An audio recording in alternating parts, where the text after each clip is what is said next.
네, 오늘 하나님께 나와서 예배 드리시는 여러분들을 주님의 이름으로 환영합니다. 우리 한번 먼저 인사들 하시면 좋겠네요. 앞에 계신 분들은 뒤에 계신 분들이 잘 안 보이시니까 한번 둘러보시고 잘 오셨습니다. 주님의 이름으로 사랑합니다. 인사들 나누시기 바랍니다. 저는 이렇게 매 주일마다 하나님 앞에 나가서 예배를 드릴 때에 성도님들을 만나는 것이 기쁨이라고 생각하는 사람입니다. 땅에 있는 모든 성도들은 존귀한 자들이다. 이렇게 다윗은 고백을 하면서 나의 기쁨이 그들에게 있도다라고 하나님 앞에 고백을 했는데요. 여러분들은 정말 하나님의 존귀한 백성들이고 하나님의 영원한 사랑을 받는 하나님의 자녀들입니다. 하나님 앞에 나와서 우리가 예배를 드리면서 이렇게 반갑게 인사를 하고 그다음에 하나님께서 주시는 사랑과 위로를 나누는 것은 귀한 일이고 정말 복된 일이라고 생각이 됩니다. 그리고 예배를 시작할 때 이제 찬양을 인도하시는 분들이 계시고 그다음에 또 피아노 반주를 해 주시는 분들께 특별히 감사를 드립니다. 예배 드리기 전에 하나님 앞에서 귀한 영적인 그 분위기에 이렇게 잘 크리에이트 된다는 것은 참 놀라운 일이죠. 쉽지 않은 일인데 저는 그래서 참 앞에서 찬양을 인도하시는 분들 또 반주하시는 분들에 대해서 굉장히 감사하다라는 생각을 가지고 있고 또 감사의 말씀을 드립니다. 네? 통역이요? 아 그래요? 네, 네. 그러니까 최선을 다해 보겠습니다. 전혀 생각을 못했는데 영어권이 계시는군요. 네, 알았습니다. 오늘 하나님의 말씀은 상당히 좀 어려운 말씀인데 통역이 가능한지 모르겠어요. 히브리서 4장 1절부터 9절까지 있는 말씀을 중심으로 해서 하나님이 주시는 은혜를 나누기를 원합니다.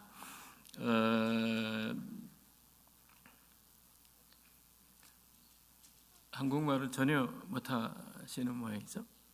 그래요? Well, today I would like to give a message from Hebrew chapter 4, verse 1 through 9. It is about the rest of the believer.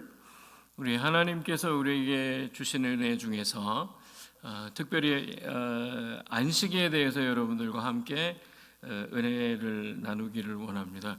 이거 되게 원고가 쉽지 않은 건데 그리고 내용이 굉장히 오늘은 좀 어렵습니다. 그래서 좀 죄송한 말씀을 드려야 될 것 같은데요. 제가 혼자 이렇게 이야기하고 통역하기가 쉽지 않은 내용이어서 그냥 이렇게 한국말로 하는 게 좋을 것 같습니다. 죄송합니다. 히브리서는 우리가 저자를 알 수 없죠. 많은 분들이 사도 바울이 쓰지 않았냐라고 생각하지만은 히브리서의 저자는 우리가 알 수가 없습니다. 그래서 알 수 없는 저자가 시험과 박해를 겪고 있는 유대 그리스도인들에게 보낸 서신이 히브리서입니다. 당시 히브리서의 수신자들은요, 신체적인 그런 공격이나 또는 약탈 등 또 위험을 경험하는 그런 상태에 있었고요. 심지어는 어떤 사람들은 믿음 때문에 감옥에 갇히기도 하고, 그다음에 예수 그리스도에 대한 확고한 믿음 때문에 조롱을 받기도 하는 그런 사람들이 많이 있었습니다. 이런 상황 가운데에서 모든 어려움을 기쁘게 받아들였으나 어떤 사람들은요, 믿음에서 떠나갔고 그 배교자가 되기도 했고요. 그다음에 어떤 이들은 이 타협의 위기에 직면하게 되었습니다. 이런 심판 또 시험과 박해를 겪고 있었던 모든 그리스도인들에게 이제 진리와 생명이 되시는 예수 그리스도 안에서 믿음의 닷을 든든히 내리고 그다음에 그리스도에 대한 확신을 계속해서 유지하면서 그다음에 안정된 상태로 크리스찬으로서의 성숙함으로 향해 나아가기를 말씀하고 있는 말씀이 이제 히브리서에 있는 말씀인데요. 오늘 읽은 이 본문의 말씀에 보면은 여기에 우리는 두려워할지니 그의 안식에 들어갈 약속이 남아 있을지라도 너희 중에서 혹시 이르지 못할 자가 있을까 함이라. 그래서 하나님께서 우리에게 주시는 안식에 대한 말씀이 나오고 그다음에 이 안식의 의미가 무엇인가를 우리에게 말씀하고 있는데요. 이 히브리서 지금 본문에 있는 말씀을 통해서 여러분들이 하나님께서 주시는 그 안식에 대한 귀한 교훈을 받았으면 좋겠습니다. 하나님께서는 7일 동안 만물을 창조하신 후에 그 다음에 6일 동안 만물을 창조하셨죠. 그리고 7일이 되는 날에 하나님은 쉬셨다라고 말씀을 하셨는데요.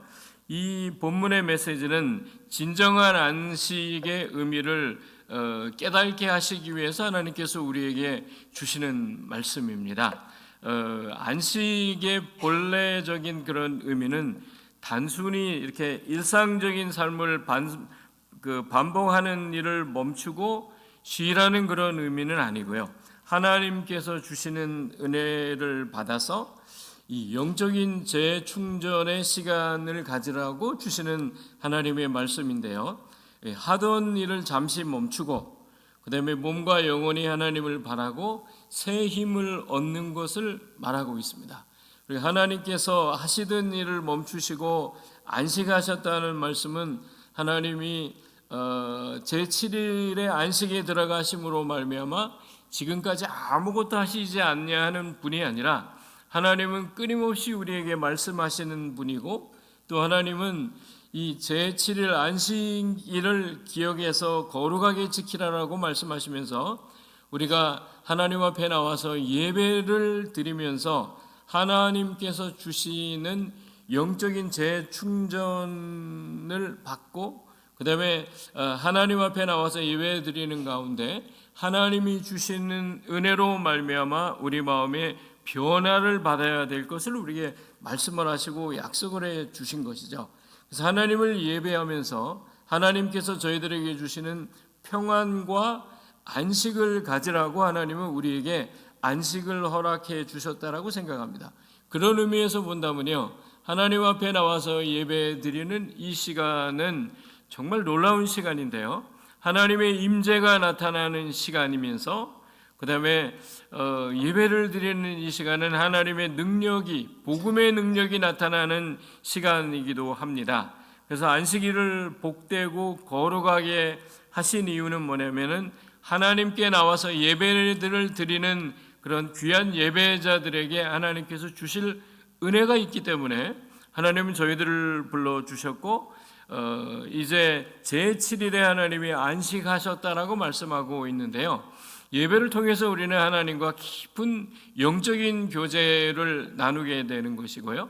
그 다음에 예배를 통해서 우리를 향하신 하나님의 놀라운 계획들을 발견하는 시간이라는 것을 여러분들이 염두에 두시고 예배를 드려야 되는 것이죠. 그 다음에 두 번째는 엿새 동안 주어진 일을 열심히 한 사람들, 그 다음에 엿새 동안 최선을 다해서 살아가는 사람들에게만 하나님께서는 복된 날을 맞이하며 참된 그 안식을 누리도록 하신다는 사실을 기억하시기를 바랍니다. 6일 동안은 하나님 앞에 열심히 일을 하고 그 다음에 제7일에는 하나님께서 이제 그 구별하신 그날 안식일을 주셨는데요. 안식이라는 말은 카타파우시스라는 헬라어인데요. 그것은 아래에 머물다, 그 다음에 그늘에서 쉰다라는 뜻이 있습니다. 아무 일도 하지 말고 안식하라, 뭐 그런 말씀은 아니고요. 그런 의미 안에서 하나님의 모든 것을 다 책임져 주시겠다라는 뜻이 있는 것이죠. 우리가 그래서 하나님의 은혜 가운데, 하나님의 은혜 아래 머문다라는 그런 의미가 있고, 그 다음에 그늘에서 쉰다라는 그런 의미가 있는 것인데요. 하나님께서 당신의 백성들의 삶을 다 책임져 주시고, 그 다음에 하나님이 함께 하심으로 말미암아 우리가 하나님 앞에 나와서 예배를 드리는 모든 성도들이 이제 일주일 동안 열심히 살다가 이제 일곱째 날을 맞이해서 하나님 앞에 나왔을 때에 하나님께서 예배를 통해서 은혜를 주시고, 은혜를 주실 뿐만 아니라 우리의 생활을 책임져 주시는 하나님이 우리의 아버지라는 사실을 예수님께서는 저희들에게 말씀하셨습니다. 구약시대에는 하나님이 아버지라고 부른 적이 별로 없습니다. 물론 하나님께서 너희는 나의 자녀라고 말씀을 하셨지만 이스라엘 백성들은 하나님을 아버지로 알고 그 다음에 아버지로 믿지는 않았는데요, 창조주 하나님으로 믿었고, 그 다음에 전지전능하신 하나님으로 믿었고, 그 다음에 하나님은 구세주 하나님이라는 것을 알고 있었지만요, 하나님을 아버지라고 소개해 주신 분은 바로 하나님의 아들 예수 그리스도십니다. 그래서 하나님을 아버지라고 먼저 소개를 하시면서 우리는 이제 하나님의 자녀가 되었다라고 말씀을 하셨는데요, 우리 아버지로, 하나님을 아버지로 부르고 그 다음에 우리가 하나님의 자녀가 됐다는 것은 무엇을 의미하는 거냐면, 하나님이 우리의 인생을 책임져 주시고 그 다음에 하나님께서는 당신의 자녀들을 책임져 주신다는 그런 의미가 있는 것인데요, 그래서 이제는 내가 내 뜻대로 살아가는 것이 아니고 그 다음에 하나님, 나의 모든 뜻과 나의 생각을 내려놓고 이제는 하나님께서 주시는 은혜를 따라가는 그런 하나님의 백성이 되었다라고 성경은 우리에게 말씀하고 있는데요, 신앙생활을 하는 게 여러분들 쉽습니까? 아니면 어렵습니까? 많은 분들이 신앙생활 하는 거는 쉽지가 않다라고들 고백을 하는 것 같아요. 그런데 예수를 믿으면 믿을수록, 그 다음에 하나님을 알아가면 알아갈수록 저희들은 쉬워져야 되는 겁니다. 저는 그렇게 생각을 하는데요, 하나님, 우리가 하나님을 믿고 그 다음에 예수 그리스도 안에서 살아가는 것은 너무너무 쉽고 편안한 것이고, 그 다음에 인생은 예수를 믿을수록 너무너무 쉬워지는 겁니다라고 고백하시는 분들은 참 행복한 분들이라고 저는 생각을 합니다. 그 하나님의 말씀을 들고 오늘 여기 서서 제가 이 말씀을 전하게 되는데요, 하나님의 말씀을 전하는 주의 종들도 마찬가지인데, 연세가 많이 드신 목사님들의 말씀을 들어보면 설교는 갈수록 어려워진다라는 말씀들을 많이 하시더라고요. 설교가 어려워지는가 생각해 보면은 갈수록 어려워지는 분들이 있을 수도 있습니다. 그리고 많은 분들이 설교가 어렵다라고 말씀을 하고 있는데, 저는 설교가 갈수록 어려워지는 건 아니고 항상 똑같다고 생각을 합니다. 왜냐하면 강단에 서면 설수록 하나님께서 힘을 주시고 그 다음에 은혜를 주시고 그 다음에 설교하는 시간이 너무 즐겁고 행복하고 기쁜 시간이 되기 때문에 저는 그렇게 설교가 힘들다라고 생각이 안 되어지고, 설교하면 할수록 너무 기쁘고 감사하더라고요. 제가 매일 설교할 수 있는 기회가 별로 없었는데요, 우리 오상현 목사님이 이 캄보디아를 가시고 난 다음에 3주 동안 매일 죽으나 사나 그냥 말씀을 전해야 되는 위치에 딱 들어가니까 약간의 긴장은 되더라고요. 하나님, 제가 매일 설교한 적이 없는데 이제 매일 설교를 해야 되는군요. 그것도 3주 동안 지난 5년 동안 한 번도 안 했던 이렇게 한 번도 매일 설교를 한 적이 없었는데 3주 동안 연이어서 계속해서 설교를 해야 되는 게 쉽지 않겠다라고 생각을 했는데 실제로 해보니까 안 그렇더라고요. 설교는 할수록 정말 너무 감사하고 그 다음에 할수록 하나님께서 은혜를 주신다. 그래서 제가 느낀 게 뭐냐면 목사는 설교를 해야 살아가는구나 라고 생각이 됐습니다. 그리고 내가 다시 한번 나 자신에 대해서 느끼게 된 건 목사는 설교를 하면서 살아나는구나라는 것을 다시 한번 느끼게 됐습니다. 그래서 하나님 앞에 너무너무 감사했는데요. 여러분, 하나님 앞에 나와서 말씀을 듣는 여러분들 정말 신앙생활은 쉬워져야 됩니다. 저는 그렇게 생각합니다. 신앙생활이 어려운 이유는 어디에 있는 거냐면 내가 내 생각대로 내 뜻대로 신앙생활을 하려고 그러면 그거는 정말 고역입니다. 내가 애쓰고 수고해서 뭔가를 쟁취하기를 원하고 또 하나님 앞에 인정받기를 원해서 나온다면 그거는 괴롭고 힘든 일입니다. 저희는 하나님 앞에서 우리가 가지고 있는 모습 그대로 나오면 되는 것인데요. 인생이 꼬이고 힘들어지는 이유는 왜 그러냐면 언제 여러분들 짜증이 납니까? 내 뜻대로 되지 않을 때 굉장히 짜증이 나죠. 그죠? 우리가 화를 낼 때 또 대인관계 속에서 어려움을 느끼는 그 순간은 언제냐면요. 내 생각대로 되어지지 않을 때, 뭐 부부관계도 똑같은데요.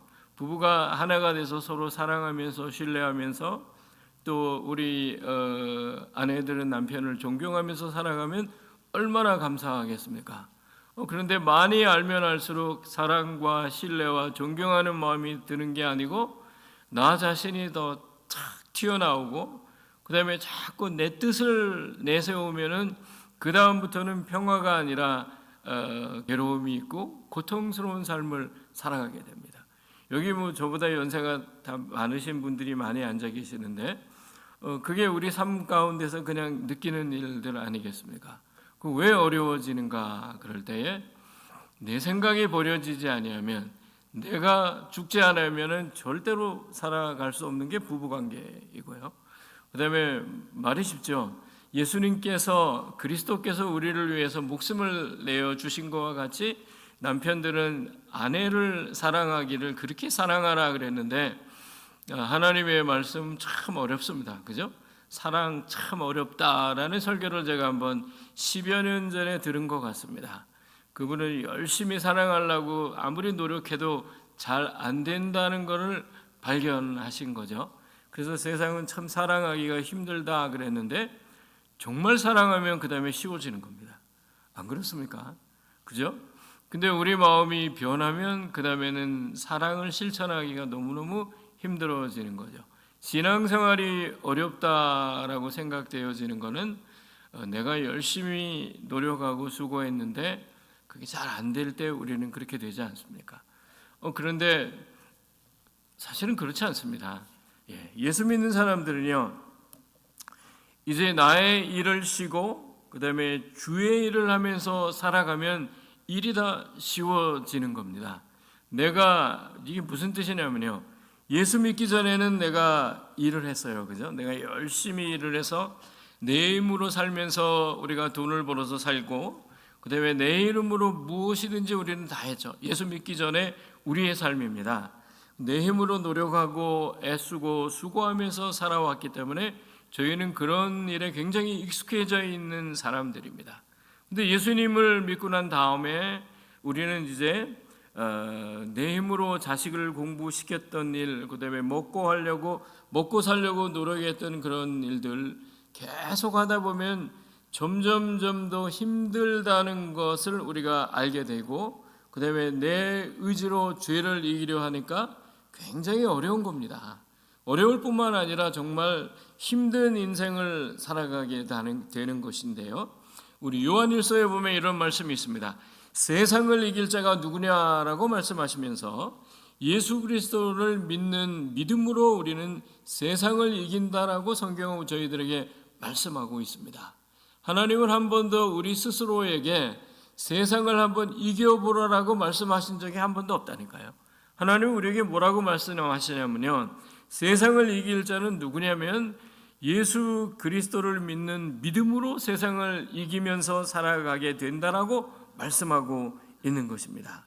그래서 예수를 믿고 난 다음에도 계속해서 내 힘으로 살아가기를 원하는 사람은요, 성경에서 우리에게 말씀하시기를 육에 속한 사람이라고 말씀을 하고 있는 것이죠. 그리고 예수님이 주시는 힘으로 살아가는 그리스도인들은요, 하나님이 주시는 은혜 가운데서 정말 안식을 누리게 되고 그 다음에 쉼을 누리면서 살아가게 되어 있는데요. 저는 여러분들이 하나님 앞에서 정말로 예수님께서 주시는 힘으로 살아가시는 여러분들이 되시기를 여러분들을 축복합니다. 그리고 날마다 예수를 믿는 사람들이요, 정말로 내 힘으로 살아가는 것이 아니라는 것을 발견하시는 여러분들이 되시기를 바라요. 주님을 모시고 살아가면 무엇이든지 주님께서 주시는 은혜로 하게 되어 있는 것입니다. 하나님께서 주시는 힘으로 우리가 살아가게 되어 있는데요, 예수님은 저희들에게 이렇게 말씀을 하십니다. 수고하고 무거운 짐진 자들아 다 내게로 오라. 내가 너희를 편히 쉬게 하리라. 마태복음 11장 28절에 그런 말씀을 해 주셨는데요, 저희는 예수님께서 우리에게 주시는 그런 은혜가 때로는 힘들게 느껴지고 그 다음에 그것은 굉장히 무거운 것으로 생각할 때가 많이 있습니다. 하나님의 말씀을 들을 때에도 이것이 무거운 것이 아닌데요, 나의 멍에는 쉽고 가볍다라고 예수님은 말씀하셨는데, 우리가 만약에 무겁게 느껴진다면 그것은 여러분들 스스로가 그 짐을 지기를 원하고 그 다음에 예수님 앞에 나와서 모든 것을 다 내려놓지 않기 때문이라고 생각이 되어집니다. 예수 그리스도를 구세주로 그 다음에 주인으로 모시고 가는 사람들은요, 예수님께서 주시는 은혜로만 살아가는 것이라는 것을 기억하시기를 바랍니다. 그렇게 살면 그 다음부터는 모든 것이 쉬워지는 겁니다. 예수님께서 주시는 그 은혜 안에서요, 그 안에는 평강이 있고 그 안에는 쉼과 안식이 있는 것인데요, 그러면 세월이 흘러가면 흘러갈수록 예수 믿는 그 세월이 많이 오래되면 오래될수록 점점 더 쉬워져야 되는 거 아닙니까? 예수님의 은혜 가운데 살아가고 있는데요, 근데 내 인생이 왜 이렇게 꼬일까? 또 어려워질까? 그럴 때는 아마도 내가 내려놓지 못한 부분이 있기 때문에 그러리라고 생각이 되어집니다. 저 자신을 돌이켜봐도 마찬가지인데요, 내가 언제 가장 힘들었냐? 내 뜻대로 하려고 노력하고 애쓰고 그냥 몸부림칠 때가 가장 어려웠더라고요. 근데 돌이켜보면요, 그때 내가 왜 그랬는가 생각을 해보면요, 내가 살아있었구나라는 생각이 들어가더라고요. 내가 살아있을 때는 예수님이 역사를 안 하신다는 것을 발견하게 됐습니다. 그래서 내 거를 다 내려놓고 그 다음에 하나님은 나는 이제 죽었습니다. 그 사도 바울의 고백이 맞다라는 것을 경험하게 됐는데요, 예수님 안에서 살아가는 삶은 이제는 내가 죽고 그 다음에 예수 그리스도께서 내 안에서 살아간다라고 사도 바울은 고백을 했는데요, 갈라디아서 2장 20절에 있는 말씀인데요, 정말 예수님이 내 안에서 사시는 삶을 살아가는 분들은 그 다음부터 인생이 쉬워진다는 사실을 기억하시기를 바랍니다. 여러분은 어떠십니까? 나의 마음속에 평강과 쉼과 안식이 있고 그 다음에 누구든지 예수 그리스도를 믿는 자는 그 안에서 생수가 터져 나오리라라고 말씀하셨는데요, 우리 안에 생수가 터져 나와야 되는 겁니다. 그 다음에 내가 온 것은 양으로 생명을 얻게 하되 풍성히 얻게 하려 하심이라라고 예수님이 말씀하셨는데요, 정말 하나님께서 주시는 그 은혜와 평강과 쉼과 안식이 있는 삶을 살아가는 것은요, 인간적으로는 불가능한 일입니다. 우리 주위를 한번 바라보십시오. 그 다음에 들려오는 뉴스를 접하면은 우리는 항상 기가 죽게 돼요. 아까 우리 권사님 기도하셨는데 이제 그 디폴트가 좀 끝났으면 좋겠다, 그렇잖아요. 그 다음에 스냅이라는 그런 그 연방 정부에서 또 주정부에서 주는 그런, 옛날에는 푸스탬프라고 불렀는데 그거를 만약에 끊겨지면은 4,200만 명이나 되는 사람들이 정말 힘든 난감한 그런 상황을 맞이하게 되는 이런 어처구니 없는 일을 만날 이런 그 케이스가 돼서 미국 삶 자체가 너무너무 힘들다라는 생각이 많이 들어갑니다. 그렇다면 뭐 가난한 사람들만 힘들까요? 그렇지 않습니다. 세상 살아가는 게 너무너무 힘들다고 생각하면 세상에 살아갈 맛을 잃어버린단 말이죠. 그런데요, 뭐 그거와 관계없이 내 안에 예수님이 계시고 예수 그리스도께서 나와 항상 동행하신다라고 생각하고 믿음이 있다면요, 저희는 뭐 그런 것들을 별로 그렇게 문제가 안 된다고 생각합니다. 금식도 하는데요, 그렇죠? 그러면 하나님께서 이번 기회에 나로 하여금 금식을 가끔 하라고 그러시는구나 생각하면 뭐 아무것도 문제가 될 게 없습니다. 내가 기도를 안 하니까 하나님께서 그냥 뭐 받을 수 있는 것들을 다 끊어버리시고 이제는 정신을 바짝 차리고 하나님께 가까이 나아가라라고 말씀을 하시는구나 생각하면 뭐 문제될 게 별로 없는 거죠. 그렇죠? 그런데 먹는 데 목숨을 거는 분들은 정말 큰 문제입니다. 내가 먹고 살아야 되는데 너무 힘들구나 생각하면 그 다음부터는 괴로움이고 고통인데요, 모든 건 생각이 나름에 달려있는 거고 나에게 믿음이 있는가 없는가 여기에 좌우되는 것이지, 뭐 환경이 변하고 어려움이 있고 뭐가 끊겨지고 그게 문제가 되는 게 아니란 말입니다. 세상 굉장히 만만치 않지만요, 하나님 앞에 살아가면 하나님의 임재 가운데 살아가는 사람들에게는요, 모든 것들이 문제가 안 됩니다. 하나님의 은혜로 살아간다는 것을 여러분들이 깨달으시기를 바라요. 오늘 안식일에 대한 이야기를 하기 전에 우리 히브리서 기자는 뭐라고 얘기하고 있냐면 두려워할지니라라고 말씀하고 있습니다. 왜냐하면은 혹시 너희들 중에 이르지 못할 자가 있을까 함이라라고 말씀을 했습니다. 그러면서 구약 성경에 나오는 이스라엘 민족들을 이야기를 하면서 그들이라고 표현을 했습니다. 그래서 여기 말씀을 이해하기 위해서는 그들은 이스라엘을 이야기하는 것이고, 그 다음에 우리는 누구를 이야기하고 있냐면은 구원받은 성도들을 이야기하고 있는 겁니다.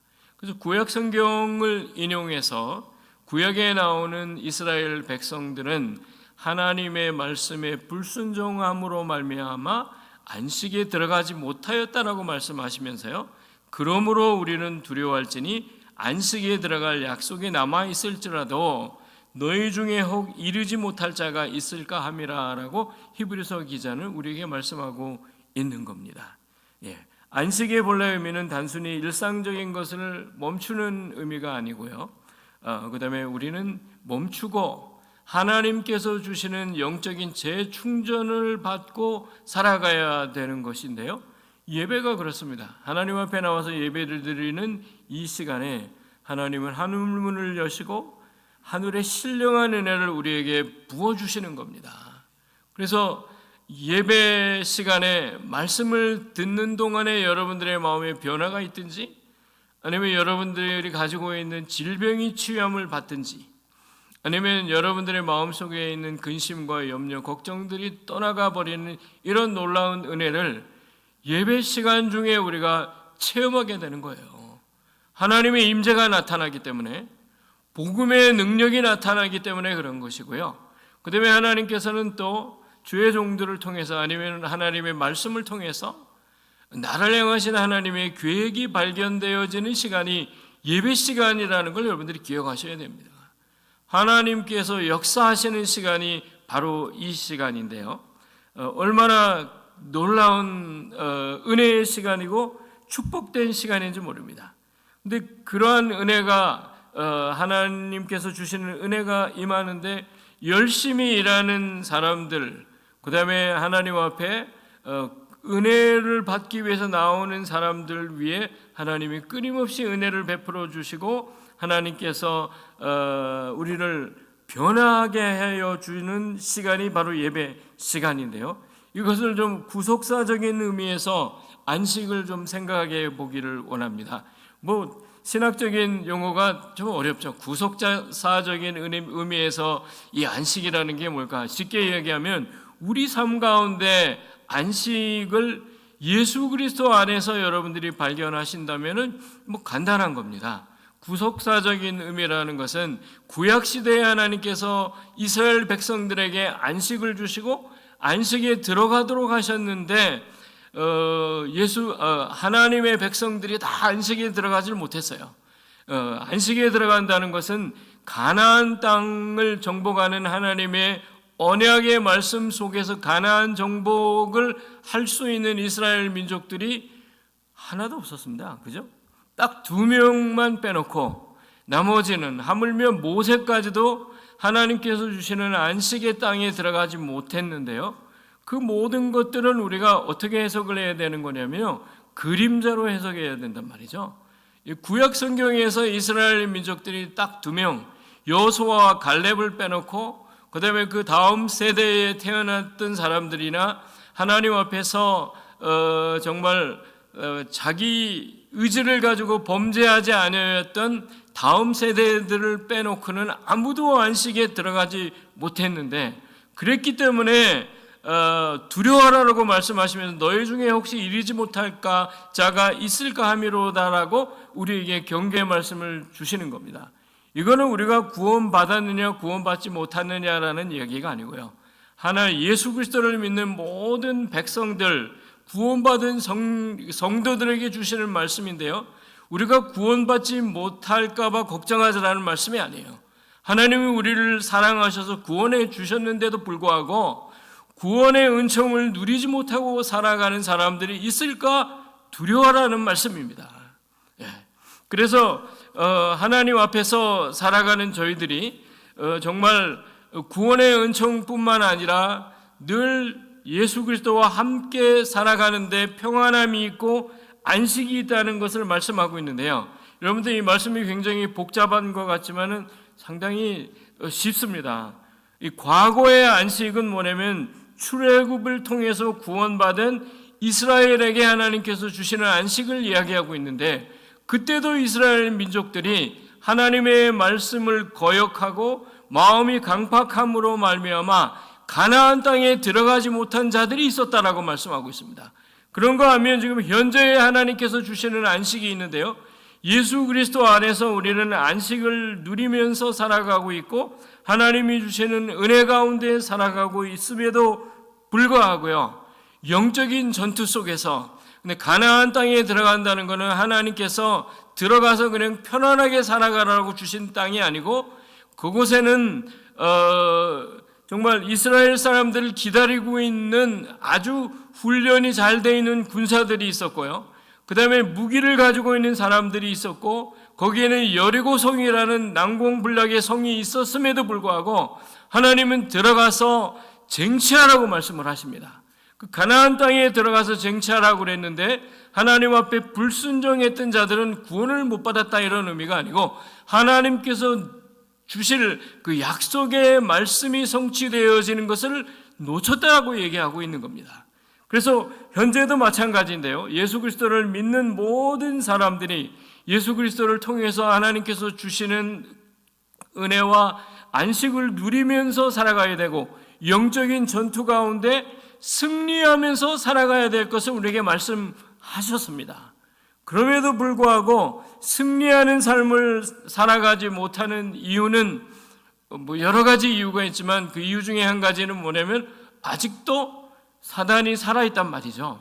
아직도 우리를 향해서 공격해 오고 있는 영적인 존재가 살아있기 때문에 그런 것인데, 그 가운데서 우리는 끊임없이 싸움을 하고 영적인 전투를 하면서 살아가고 있는 사람들인데요, 이 영적인 전투가 끊임없이 일어나고 있기 때문에 저희가 안식을 누리면서 살아가기가 힘든 거죠. 그런 가운데도 우리가 안식을 누리면서 평안을 누리면서 살아갈 수 있는 길이 뭐냐면 주님이 싸우시는 전투라는 사실을 기억해야 되는 겁니다. 전쟁은 여호와께 속한 것이라고 그랬고, 하나님은 한 번도 이스라엘 민족들에게 무기를 줘서 들어가서 싸우라고 그러신 적이 없습니다. 이미 이들이 들어가기 이전에 이방인들의 마음속에 간담을 녹이게 할 만한 일들을 경험하게 하셨습니다.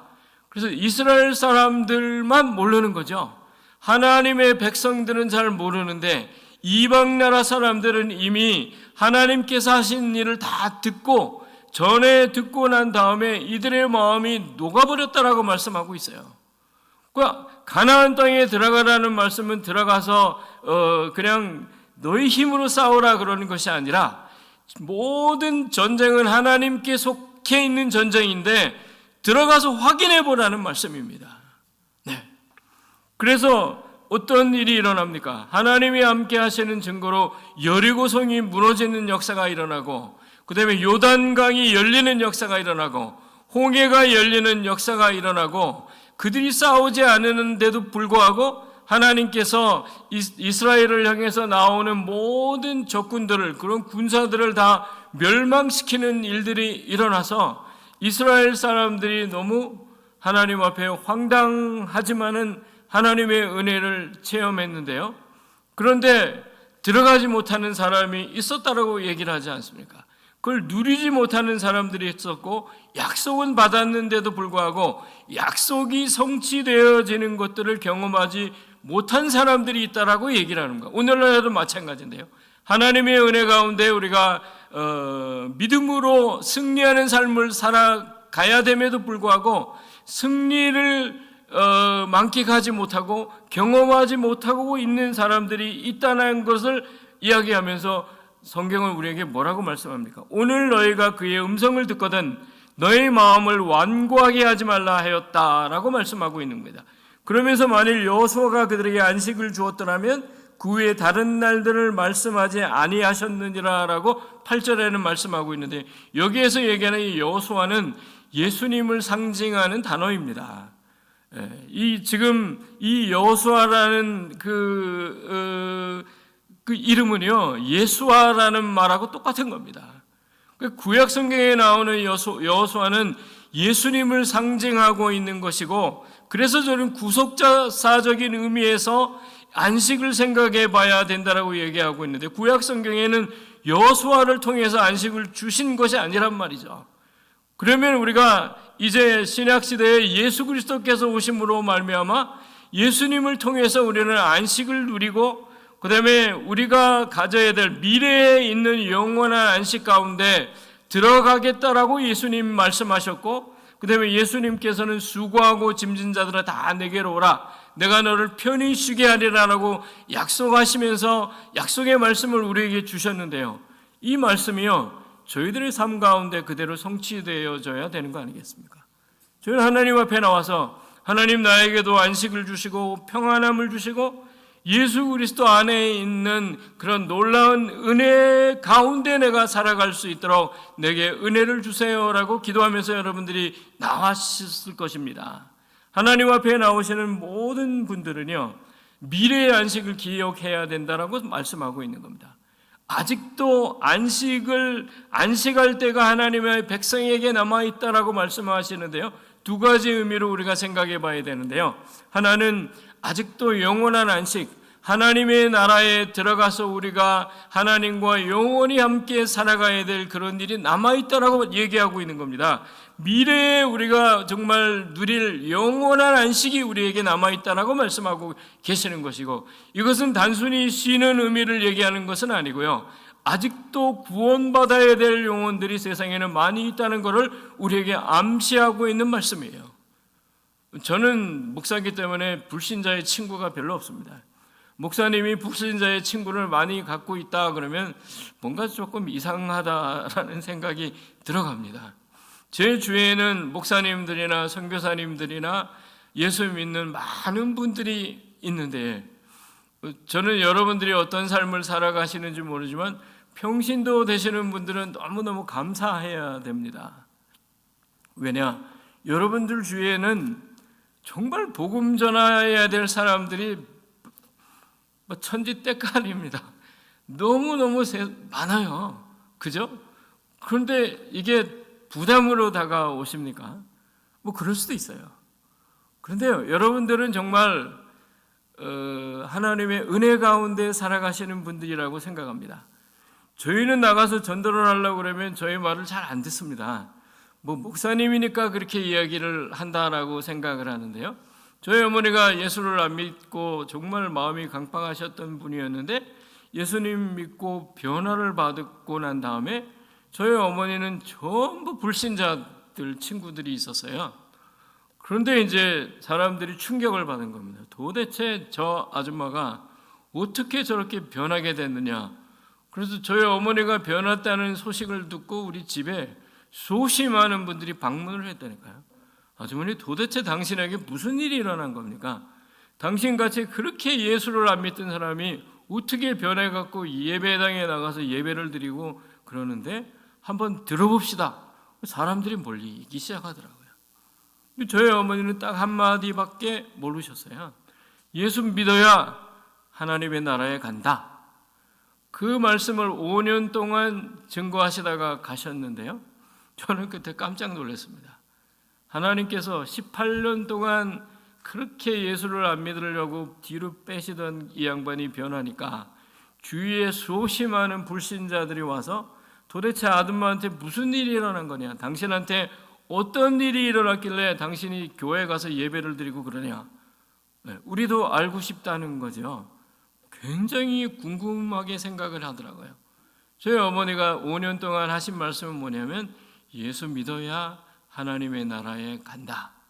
나는 하나님의 나라에 갈 확신이 있는데 나는 여러분들도 나와 같이 예수님을 믿고 저 하나님의 나라에 가서 함께 살았으면 좋겠다. 그 말씀만 5년 동안 매일 증거하다 가셨습니다. 복된 삶을 살아가셨어요. 63년 동안 우상 숭배하고 그다음에 무당같이 귀신이 집 짓고 살아가는 삶을 살아갔던 양반이 예수님 믿고 변하고 난 다음에 수없이 많은 사람들에게 복음을 전하고, 우리 어머니에게 복음은 뭐 복잡한 게 아닙니다. 예수 믿어야만 천국에 간다. 그 얘기만 아신 게 그거밖에 없었어요. 그 얘기만 하고 가신 겁니다. 하나님 나라 가보니까 너무 좋다. 거기는 누구나 다 가야 될 나라고 황홀한 하나님의 나라가 기다리고 있는데 예수님께서 나에게 말씀하시기를 너 같은 죄인은 못 온다 하더라. 그래서 내가 예수님 믿고 죄사함을 받고 하나님 나라에 들어갈 하나님의 자녀가 되어서 여러분들도 그런 삶을 살아가기를 원합니다. 나와 함께 천국에 가십시다. 우리 어머니에게는 그게 복음이었습니다. 많은 분들이 그 말씀을 듣고 은혜를 받고 아마 구원을 받았으리라고 저는 생각합니다. 왜냐하면 우리 어머니는 불신자들의 친구였거든요.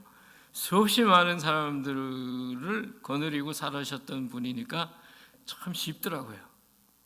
여러분들도 한번 해보세요. 한번 하나님의 은혜로 변해 보십시오. 바로 합니다. 누가 제일 먼저 하냐면 나랑 친했던 불신자의 친구들이 많으셨다면 그분들이 여러분들을 알아볼 겁니다. 야, 무슨 일이 있었냐라고 물어볼 겁니다. 오기 전에 말씀을 안 하셔도 괜찮아요. 왜냐하면 찾아옵니다. 그리고 물어볼 것입니다. 도대체 무엇이 변하게 했는가? 아직도 구원받아야 될 영혼이 많이 있다니까요. 근데 왜 안식할 때가 하나님의 백성에게만 남아있는 것이 아니고 함께 안식에 들어가야 될 사람들, 구원받아야 될 사람들이 세상에는 막 그냥 나가면 깔려 있습니다. 오늘 아침에도 제가 7시에 일어나서 우리 오 목사님 때 그 산책을 하는데 그냥 중동 사람들인 것 같더라고요. 중동 사람들이 다 예수를 안 믿는 건 아니지만은, 이 전도의 대상자들이 이렇게 많구나라는 것을 제가 새삼 느꼈습니다. 하나님이 기회를 주시면 어쩌면 메릴랜드쯤에 이사 와서 살 수도 있겠는데요. 그러면 내가 이제 앞으로 이 타겟팅을 할 수 있는 사람들은 저 중동 사람들이겠구나라는 생각이 들더라고요.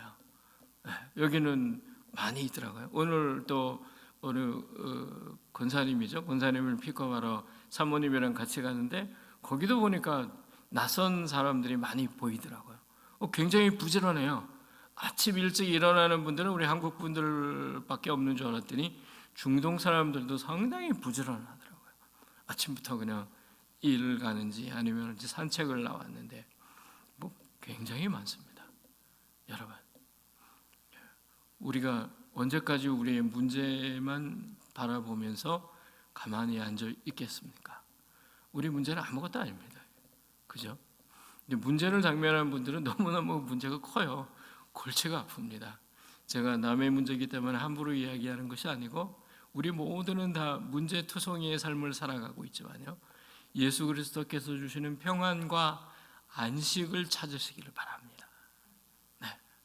그럴 때 하나님은요, 여러분들에게 할 일을 주시고 그 다음에 새로운 길을 열어주실 것입니다. 여러분들 기억하세요. 길이 보이는 인생은 아름다운 겁니다. 그죠? 나는 길이 안 보입니다. 깜깜합니다. 뭐 그럴 수도 있습니다. 저도 깜깜한 길을 많이 헤매봤는데요, 그거는 그냥 잠시 있다가 지나가는 길입니다. 구원받은 하나님의 백성들에게는요, 그 모든 일이 협력해서 선한 일을 이루시는 하나님의 은혜를 체험하게 되는 것이고요. 왜 나에게 다른 사람보다 더 많은 어려움이 있을까? 크게 될 인물이기 때문에 그렇습니다. 제가 나이가 많이 들었는데 어떻게 크게 괜찮습니다. 갈렙은 70, 그죠? 70의 나이에 이 산지를 내게 주시옵소서라고 하나님 앞에 기도하고 용맹하게 싸우지 않았습니까? 모세는 80의 하나님 앞에 쓰임을 받았습니다. 그죠? 그렇다면 제가 데이케어 센터를 좀 가보니까 8학년쯤 돼야 데이케어 센터를 가더라고요. 7학년은 아예 끼지도 못합니다. 그래서 참 오래 건강하게 사시는구나 하나님 앞에 감사했는데요, 8학년 되시는 분들이요, 데이케어 센터에서 얼마나 재밌게 지내시는지 몰라요. 그럼 그렇게 오랫동안 건강하게 살게 하시는 이유가 무엇일까요? 저는 이렇게 생각합니다. 이분들이 건강하게 사시는 이유는, 혹시 이분들 중에 아직 예수 그리스도를 모르는 분들이 계시면 하나님의 자녀를 삼게 하시기 위해서 하나님이 건강도 허락해 주셨구나. 지금은 120세대가 된다고 그래요. 120세까지 살아가는 인생을 살아가게 된다고 그러는데, 저는 너무 오래 살면 젊은 사람들에게 폐를 끼치는 거라고 생각합니다. 하지만 그럼에도 불구하고 하나님이 계속해서 우리의 수명을 연장해 주신다 그럴 때는 구원받을 사람이 아직도 많이 있구나. 그렇잖아요. 참 우리가 젊은이들에게 폐를 끼친다고 그러면 재미가 없고요. 그게 아니고 아직도 구원받아야 될 영혼들을 하나님이 기다리고 계시는구나 생각하면요, 여러분들 건강을 위해서 기도해 주시기를 바랍니다. 연세가 드시면 건강을 잃어버리면 모든 게 없어지잖아요. 근데 하나님의 은혜 가운데 저는 오늘 하나님 앞에 나와서 하나님의 말씀을 듣고 예배를 드리시는 여러분들이 건강한 삶을 살아가시기를 바랍니다. 주님 앞에 가시는 그날까지 하나님께서 참 건강을 허락해 주셔서 하나님의 은혜 가운데 한 명이라도 더 예수님께 인도하고 한 명이라도 더 그리스도의 복음을 전하시면서 하나님의 은혜 가운데 예수 그리스도 안에 있는 평안과 안식을 누리시면서 살아가시는 여러분들이 되시기를 주님